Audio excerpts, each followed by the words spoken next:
Allah, comme tu l'as si bien dit, Allah est miséricordieux.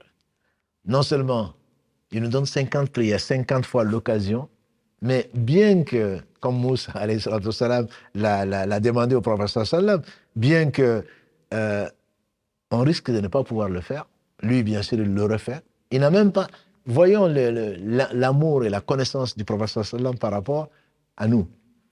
Il n'a même pas osé par pudeur demander à Allah des réductions tout seul. Parce que quel plaisir, quelle joie de se retrouver devant Allah tout son temps. Si on pouvait même éliminer le sommeil, le manger, etc. C'est ce que font les anges qui ne mangent pas, qui ne boivent pas. Ils sont toujours en adoration, toujours en prière. Donc, quelle joie le prophète ﷺ aurait prié 50 fois par jour. Ça ne lui aurait pas coûté grand-chose.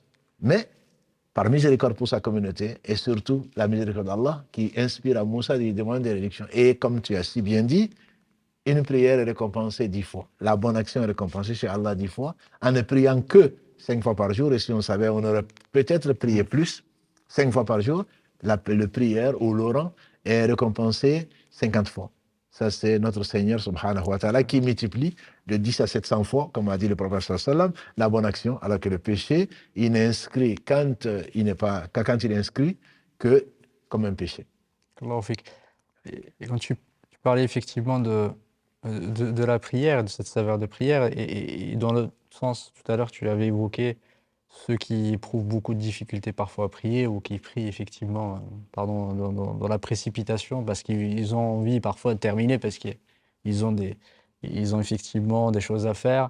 Et le prophète, alayhi salatu wassalam, je pense qu'il a donné un signe sur l'importance de la prière pour signifier le degré de foi de la personne. Et c'est plutôt la justesse et la validité de la foi de chacun. Parce qu'effectivement, je disais par rapport aux hypocrites, pourquoi c'était difficile pour eux, surtout les prières du matin et celles du soir. Puis aussi ceux qui vont à prière en reculant et dans la... c'est un peu ce qu'il disait le Mizan, comment mesurer, en fait, est-ce que ta foi est vraiment forte ou pas. C'est par la prière, parce que c'est très éprouvant. Effectivement. C'est Allah qui le dit. Exactement. Tout à fait. C'est Allah, je ne dis pas de le connaître, puisque c'est lui qui a créé, c'est lui qui a tout créé. Allah dit que la prière est énorme. Tout à fait. Sauf ceux qui sont convaincus de la rencontre de leur Seigneur. Donc effectivement, la prière est lourde, mais c'est Allah qui l'allège.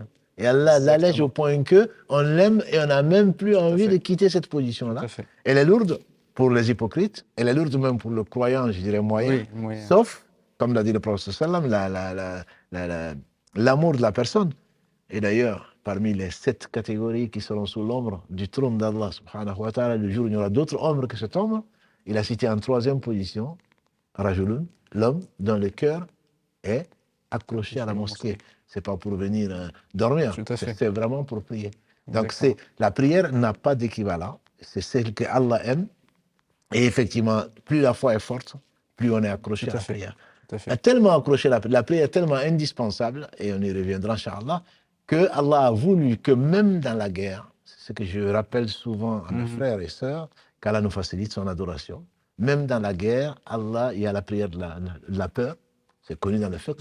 Même dans la guerre, Allah dit à son prophète sallam de diviser les combattants en 2, une partie qui défend ceux qui font la prière, et ensuite, l'autre partie qui n'a pas prié va prier derrière le prophète sallam. Celle qui a prié termine sa prière donc, elle a prié et elle défend les autres.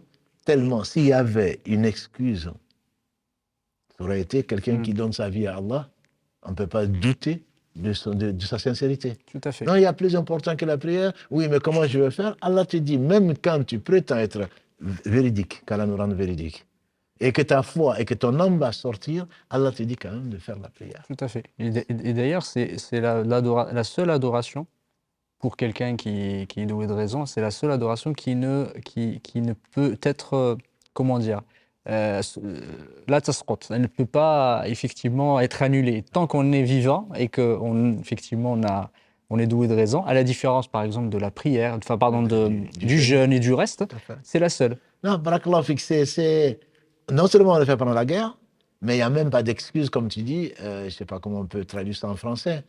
Il n'y a pas de moment où la prière n'est pas ordonnée. C'est ça, exactement. Dans la mesure où, quand on peut prier debout, comme l'a dit le prophète, on prie debout. Quand on ne peut pas prier debout, on prie assis.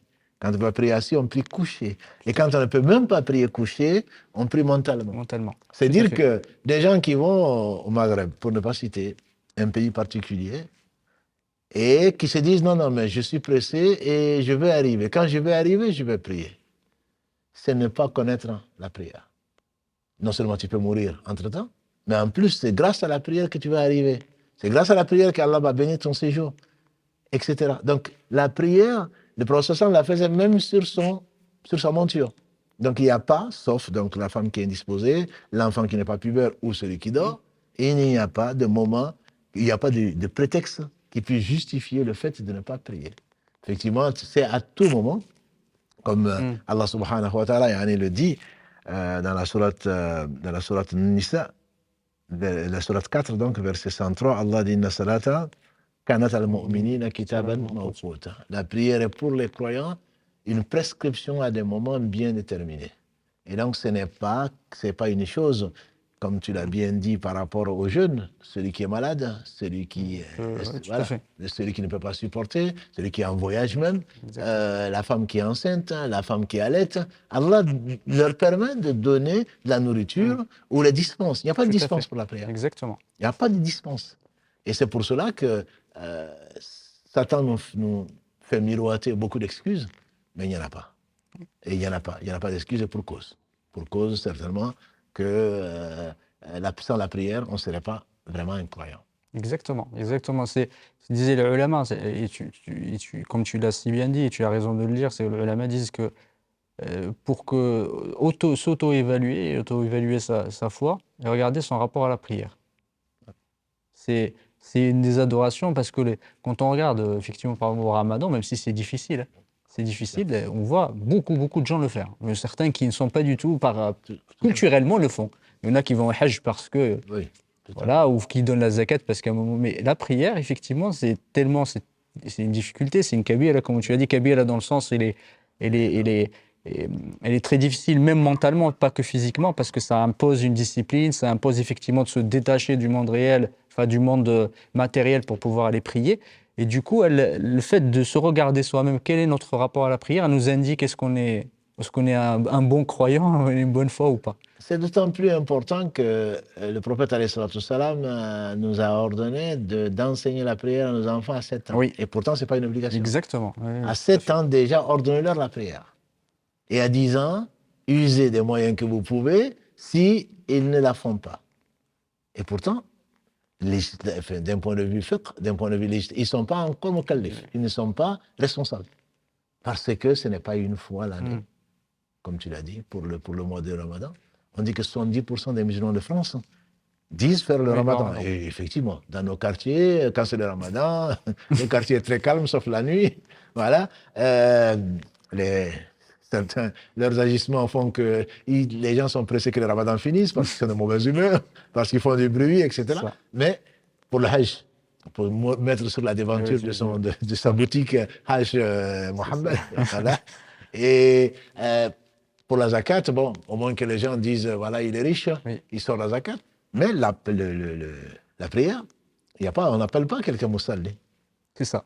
Il n'y a pas de moussalli. Exactement. Donc, on appelle Hajj, mais il n'y a pas de moussalli. Pourquoi? Parce que ce n'est pas une fois, ce n'est pas deux fois, ce n'est pas au milieu de journée, ce n'est pas quand j'ai la forme, ce n'est pas quand j'aimerais le faire, c'est à des moments bien déterminés, 5 fois par jour, et alhamdulillah, ce n'est pas 50 fois par jour.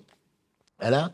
Donc, c'est une constance, et comme l'a dit le prophète sallallahu alayhi wa sallam, dans le sens global, comme il a dit, ce qu'Allah aime le plus, c'est les choses qui durent, même si c'est petit. Et donc, ce n'est pas, on voit des gens rentrer dans la prière quand ils sont au bled, et ils sont entraînés, mais quand ils viennent en Europe ou ailleurs, ou quand ils ne sont pas vus, ou ils se marient, ils ont un travail, ils arrêtent la prière. Et donc, alhamdulillah, Allah est juste, et il te donne le temps, et c'est mesuré dans le temps. Ce n'est pas seulement celui qui a commencé la prière, et ensuite il s'arrête, ou ce n'est pas seulement quelqu'un qui n'a pas commencé la prière qui commence. Donc c'est de tout temps, quel que soit ton état psychologique, sauf si tu perds la raison, quel que soit ton état physique, quel que soit l'état dans lequel tu es, que tu sois en voyage, que tu sois sur une monture, que tu sois dans un avion, que tu sois sur la mer, n'importe quel état, et ça tout le temps, tant que tu es conscient, tant que tu n'es pas dans le coma, tant que tu es conscient, ta prière, tu la dois. Ce qui n'est pas le cas donc des autres obligations, c'est que très certainement derrière, Allah subhanahu wa ta'ala, qui ne fait que le meilleur, nous a voulu du bien. Et si on le savait, certainement on s'accrocherait à la prière, puisque c'est elle qui, comme tu l'as dit, l'imad ad-din, c'est le pilier sur lequel repose la religion. Si les hypocrites, le soir, on ne les voyait pas, puisque ce n'était pas aussi éclairé que dans la mosquée, le matin, avant l'aube, on ne les voit pas non plus à la mosquée, puisque la mosquée n'était pas éclairée. Et par contre, ils se montrent devant les gens pour le dôr, la prière de midi, de l'après-midi et du coucher du soleil, parce qu'on arrive encore à les voir. Mais à l'époque, ne retardait ou n'était absent de la mosquée que les hypocrites, ou ceux dont on craint l'hypocrisie pour eux. Donc c'est vraiment 5 moments de la prière depuis qu'on est avant l'âge de l'adolescence jusqu'à la mort. Et ça, c'est tous les jours et toutes les nuits.